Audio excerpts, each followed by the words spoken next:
May 17th, 2014 is a day I'll never forget.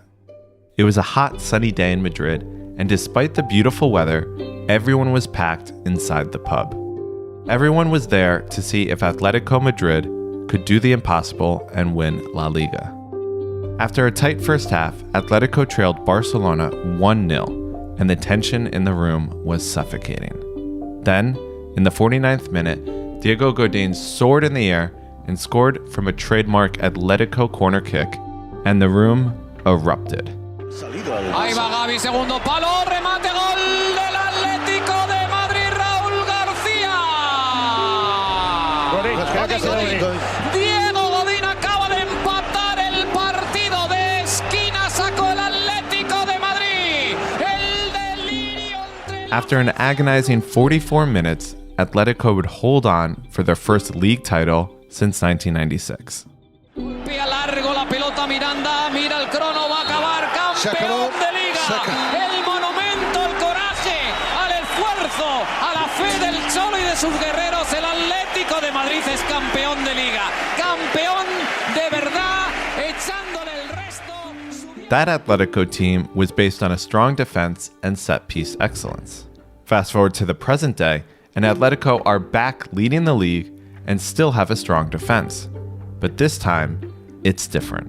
Yo feliz, la mete para Luis Suárez en el área, Suárez que puede rematar, Suárez, gol, gol, gol, gol, gol, gol, gol, gol, gol, es un killer, es un matador,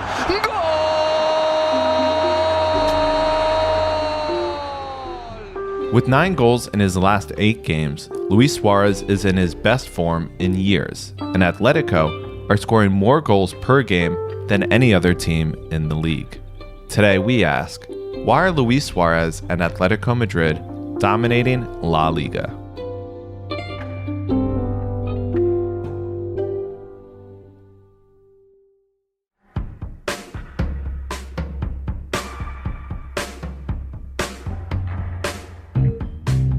I think the start to the season that we've seen from Luis Suarez is exactly what we'd expect from Luis Suarez. Andy West is a sports writer and commentator. He regularly contributes to LaLigaTV, BBCSport, Sport 360, and the EuroLeague. He remains, as he has been throughout his career, one of the best goal scorers in the world. He's not as complete a player as he used to be because he's now 34, but inside the penalty area, I'm not sure there is anyone I'd rather have in my team. He is a goal poacher supreme, and he has added a real key element to Atletico that was missing, and he's a major part of the reason why they're so far clear at the top.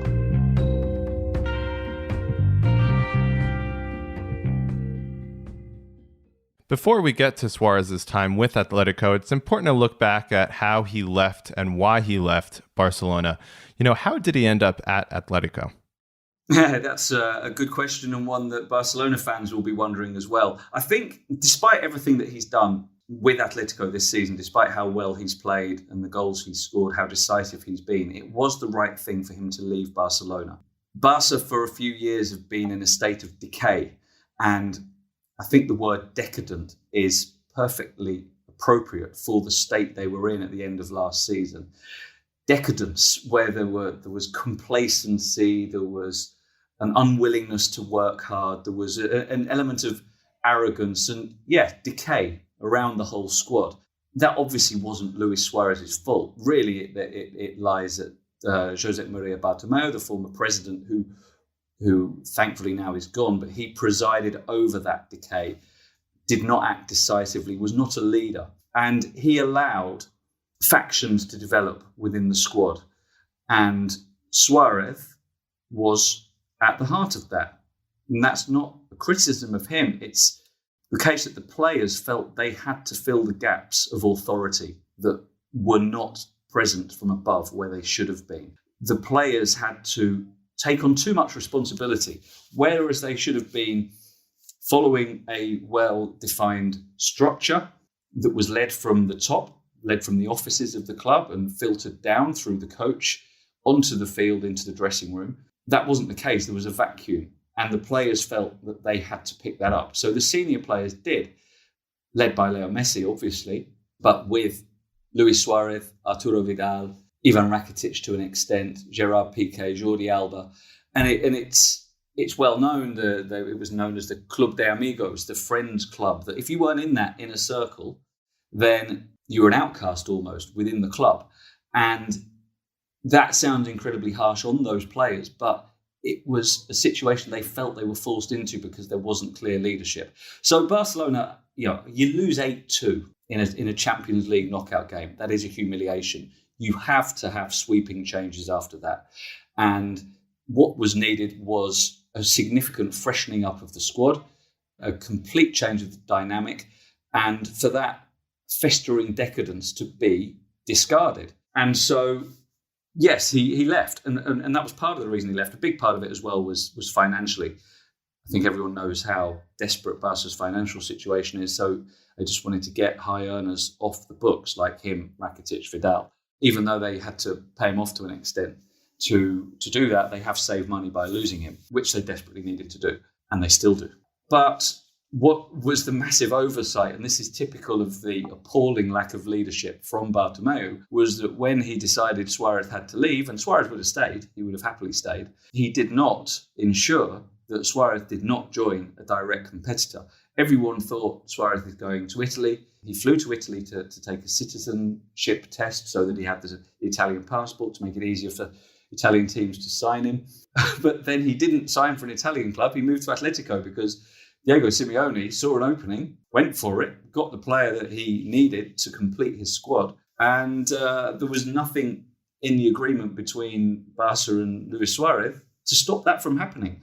So really a massive oversight, an enormous blunder from Bartomeu to not say to Luis Suarez, we'll let you go for nothing. We'll make it easy for you to leave. We want you to leave. You have to go, basically. But you have to join a team away from Spain. He didn't do that. So that left Suarez free to join Atletico.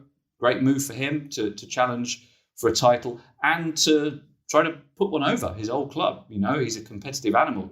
He's a competitive beast. He admitted, interesting in an interview he gave this week, he said, I'm a much nicer person off the pitch and on the pitch. On the pitch, I'm very competitive. And you can bet that part of him this season is being driven by wanting to win the title and sort of rub Bartomeu's face in the dirt.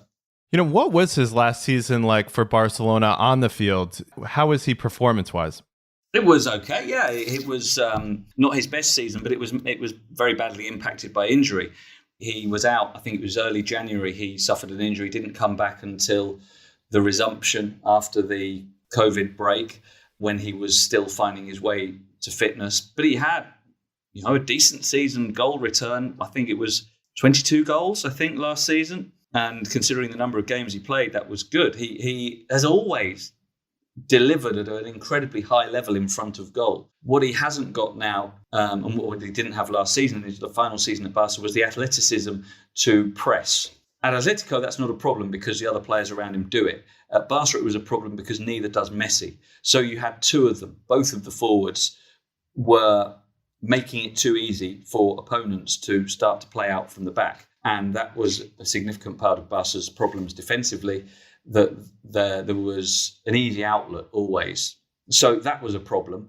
But if you've got the qualities he's got, then it's worth giving him still what he needs to excel, as long as you've got other players doing what he doesn't do, which wasn't the case at Barca. So what were the expectations for him coming into the season, generally and by yourself? I think everyone, as soon as the transfer was made official, realised it was a mouth-watering prospect and was intrigued to see whether he would make the difference to Atletico that was needed at the Wanda Metropolitano, because they were lacking that sharpness in front of goal last season. That's why Atletico didn't challenge for silverware more strongly, was because they didn't have that penalty box presence. Diego Costa was nowhere near the player that he used to be. Alvaro Morata continued to blow hot and cold as he has throughout his career. And so it was immediately, that's interesting. Let's see if he can continue to score the goals at the rate he has over the last 15 years. And if that does turn Atletico into contenders. And I think immediately it was a very intriguing prospect.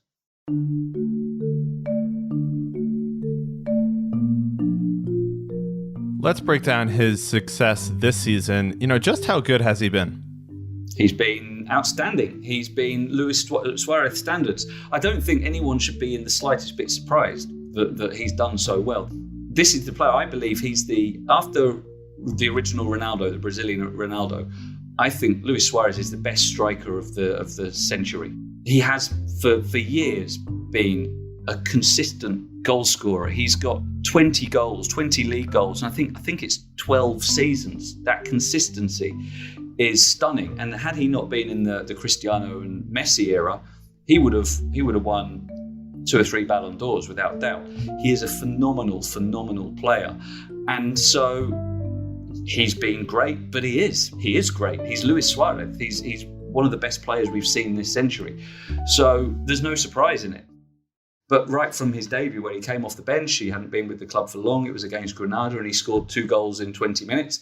We knew he's still there, and it's been a breath of fresh air for him. The change has done him good to get away from that decadence that was at Barcelona over the last couple of years, and to be with a hungry team which is well managed. The club is well managed. Everything I said a couple of minutes ago about Barca having that vacuum where it all fell on the senior players to try and fill the gap, that doesn't exist at Atletico, because for years now, coming up to 10 years, they've been so well led by Diego Simeone, who is supported behind the scenes. They make the signings that strengthen the squad in the right way. They have filled the gaps that the squad has needed. It hasn't always worked out, and particularly actually up front. That's been the one position where they've struggled to make good signings over the years. And some of the gambles they've taken haven't paid off. Thomas Lemar, for example, was a massive underperformer in the first couple of years, but he's come really strong this year, which is interesting. I think that's partly because of Luis Suarez being there ahead of him. So Atletico is just set up to succeed with the leadership of a great coach with firm ideas, clear ideas on how to play, transmits those ideas to his players. Everyone knows what they're supposed to be doing. And Suarez, I'm sure, has absolutely loved playing in that environment.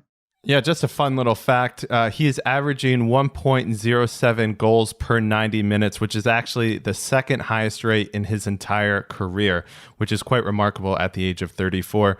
You mentioned his teammates a moment ago. What have his teammates and Simeone said about him?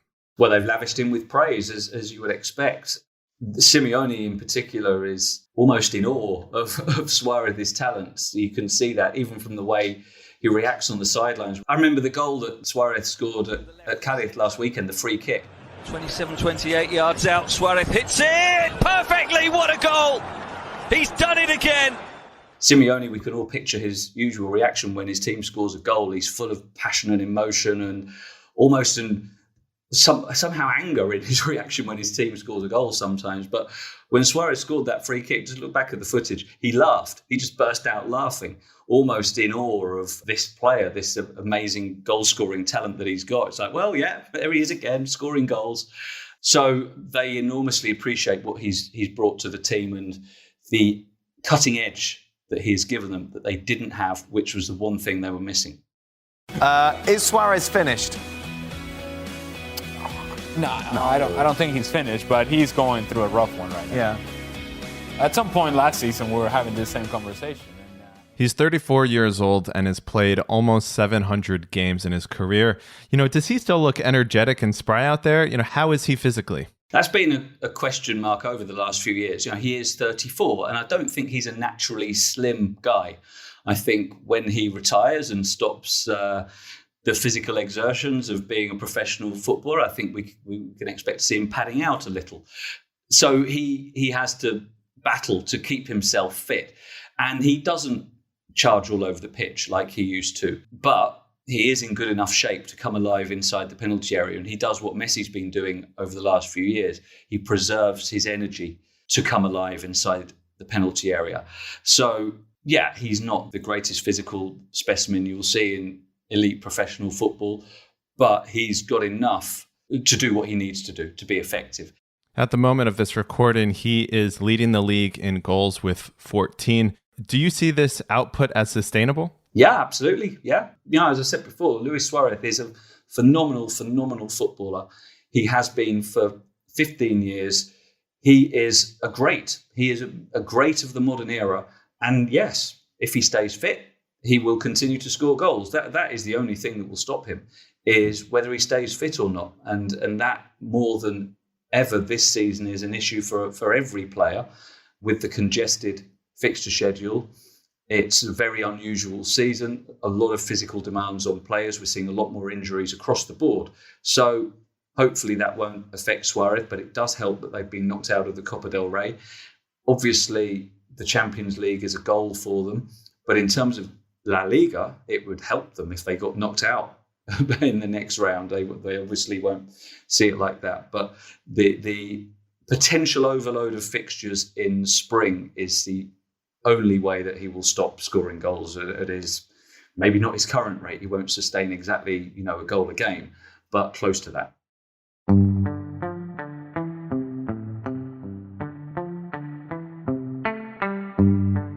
Let's switch a little bit to the team more generally. Suarez's success seems like a microcosm of Atletico's success this season going forward.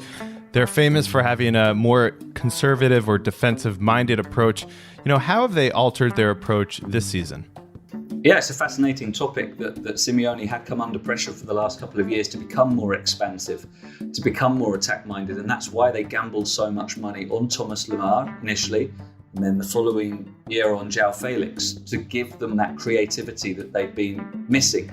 But the problem was they didn't have the cutting edge up front. So it's difficult for creative players to create when there isn't someone there who will consistently finish. And that has been Atletico's problem, which Suarez has made his teammates better. He's made João Felix look much more comfortable. And Lemar's transformation has been amazing. One of the stories of the season in La Liga for me, the way Lemar has gone from being someone who just, you barely even notice he was on the pitch, to a consistent, threatening presence every time he plays. And he's now very much justifiably established in the starting 11 for Atletico. So Suarez has helped transform the team, and it was a transformation that was needed because there was rightly criticism of Diego Simeone that he was too negative, that yes, they've always had a great defence, but you need to score goals at the other end as well, and they didn't have the right balance. The interesting thing that Simeone has done to facilitate that as well, and to make sure that Suarez has a good supply inside the penalty area from wide, he's changed the formation and gone to this 3-5-2. So playing three at the back has effectively allowed him to play an extra attacking player, because the wing-backs, which has largely been Trippier, who's out obviously now for a while, and Carrasco, they cover the width of the field themselves, which allows him to play one more attacking player in the middle. And that has largely been Lemar. He's been the main beneficiary of this change in system, that it's created a space in the team that perfectly suits his profile. So we've seen many games this season, Atletico starting with, for example, Luis Suarez, João Felix, Marcos Llorente, Thomas Lemar, Yannick Carrasco, all of them starting. So it's incredibly attacking, especially compared to what we're used to from Atletico over previous years. So it's been a transformation. And Diego Simeone deserves a lot of credit for overseeing it, because a lot of people thought he wasn't capable of making such a drastic change to his template. But Suarez has made it possible because he's added that penalty box presence, which allows the creative players behind him to know that if they get the ball into the right areas, there's someone there who will make the most of it. Have there been any games along the way that have felt special or notable, and where you might have got the sense, oh, this might be Atletico's year? The obvious one to pick out is when they beat Barca, and it was a very convincing all-round performance. Kept a clean sheet, didn't concede many chances, probably should have won by more goals. They had opportunities to kill the game off. So I guess that would be the one for me, because the opening weeks of the season weren't that impressive. I remember they had a couple of consecutive 0-0 draws against Huesca and Villarreal, where they didn't create many chances, and you thought, they've got Suarez there, but we haven't seen a change really yet. But that was pretty early in the season, and it didn't take long for them to find their feet, and particularly this new formation to take effect. But it was the Barca game that I think gave confidence, Simeone's first league win over Barca. And that, I think, made them believe truly that they can be the league winners this year. They've accrued 50 points in only 19 games, which is the same as the team in 2013-14, which, of course, went on to win the title. How do they compare to that Atletico team and notably some of the other great recent Atletico teams? It's interesting because I think they're completely different. I think the title-winning team was better as a team. There was more fluidity to them. The way they used the fullbacks in particular to build Juanfran and Felipe Luis was really enjoyable to watch at times. They had that defensive stability, but they moved the ball through the team so well. Diego Costa was his absolute at his prime, was at times unplayable with his physicality. Koke was emerging into one of the top midfielders as he's remained since then. Oh, and Arda Turan, have to mention him. He was the one who made the difference. He was at his peak as well. And I think that team was probably better, but the squad now is better and there are more match-winning options. We've talked a lot about Luis Suarez, obviously, who is having that phenomenal season up front that Costa had, the title-winning season. But there are more options to win games for you, to score goals, to create the defining moments of games. And we've seen this season, if Suarez hasn't scored the winner, maybe Carrasco will, maybe Llorente will, maybe Angel Correa will, maybe Lemar will, João Felix. They have so many options now that they don't necessarily need to play that well to win, because they just need to create one chance and they've got the players who are capable of taking it. And of course, as I mentioned, they play a different system now. They play the three at the back with the wing backs, which is completely different to the title-winning team. So they're very different teams. They're both very effective in different ways. I think in a one-off game, the title-winning team is better for now, because the current team is still in transition. We don't know how good they will become. But over the course of the season, I think this team is better because they have that deeper squad. They're currently 10 points up on Real Madrid and Barcelona with a game in hand. Do you see them relinquishing this lead? I don't think they'll maintain a 10-point lead, because that would require them just keep on winning. I think it's 7 wins in a row now in La Liga, and however well they play, they're not going to keep winning like that. They are going to drop points as we go along. And Barca in particular are looking strong now. Real Madrid have got to get better. I think they will. So I don't think they'll remain 10 points clear, but I think they will stay clear. I think they will have enough to maybe win the league by 5 or 6 points in the end. So I don't think they will absolutely stroll it and be 18 points clear by the end of March or anything silly like that, but I think they will win the league. If Simeone is able to lead them to another title, how does that impact his managerial legacy? I think it's enormous. And in fact, I think this would be, I was going to say more impressive. It wouldn't. It would be close to as impressive as the first time around. The first time around, he took a team that was just above mid-table. They were a strong team, occasionally threatened to win cups, but never looked like winning the league, and turned them into deserved league winners. But what he's done this time is evolved that team and shown that he can be multifaceted, shown that he's not one-dimensional in terms of he always has to play 4-4-2 and always has to rely on a solid defence, and he'll get 1-0 up and that's it. They'll close the game out. This team can chase goals and keep on scoring. We saw that in the game at Careless last week, where they ended up winning 4-2, just kept on scoring goals. When they needed to score goals, they would score a goal.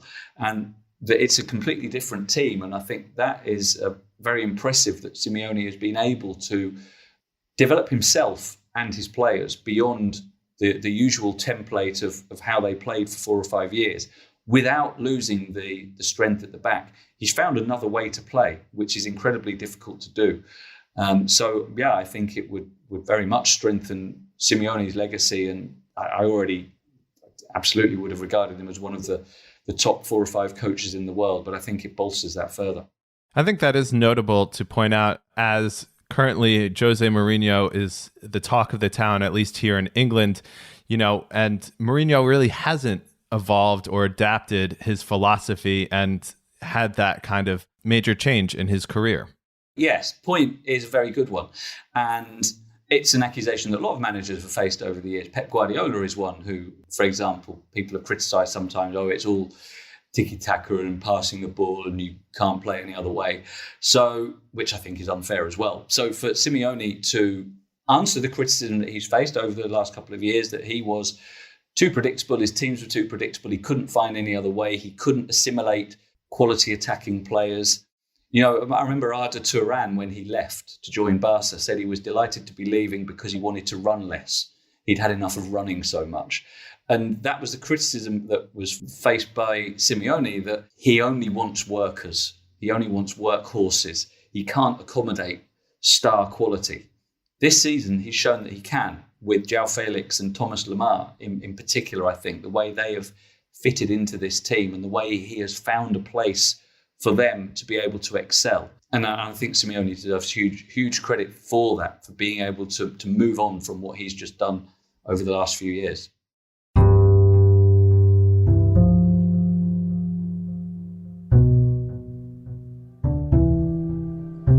This is probably jumping the gun a little bit, but if we look forward to next year, Barcelona is entering a period of austerity and has a lot of financial problems. We know that Real Madrid have their own financial problems and have been struggling of late and have an aging squad. Should we expect Atletico to be contending for the title next year and into the future as well?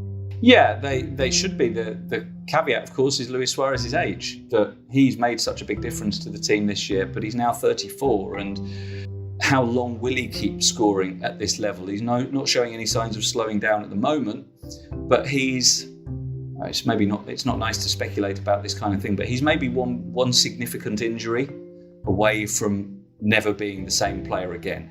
He managed to come back from the injury he had last year really well, but it has taken an edge off him physically. He isn't able to run as much as he was then, and that wasn't that much. So if it happens again, then where will he be? And losing Suarez out of this team would be a massive hole that would then need to be filled. So it would depend who they could recruit to replace him, which they will have to do before too long anyway. But yeah, in general terms, there's no reason why Atletico won't continue to compete. They have for the last 7 or 8 years consistently. So I don't see that changing. It'd be interesting to see what happens with Barca and Real Madrid. Barca are starting to look really strong again, especially with the spine of young players that they've got, irrespective of what happens with Messi's future. Real Madrid have still got a lot of quality. It's whether they can find a way of harnessing it and start to use the talented young players they've got. So it is early to talk about what might happen next season, but I don't see any reason why Atletico won't at least be contenders.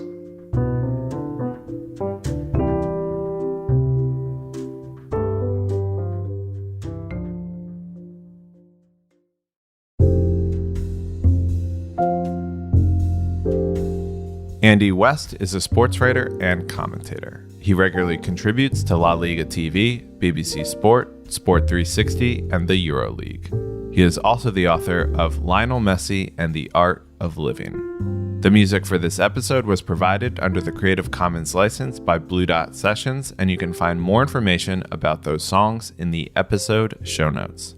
This episode was produced by myself and John McKenzie. I'm Josh Schneider-Weiler. Thanks for listening to Football Today.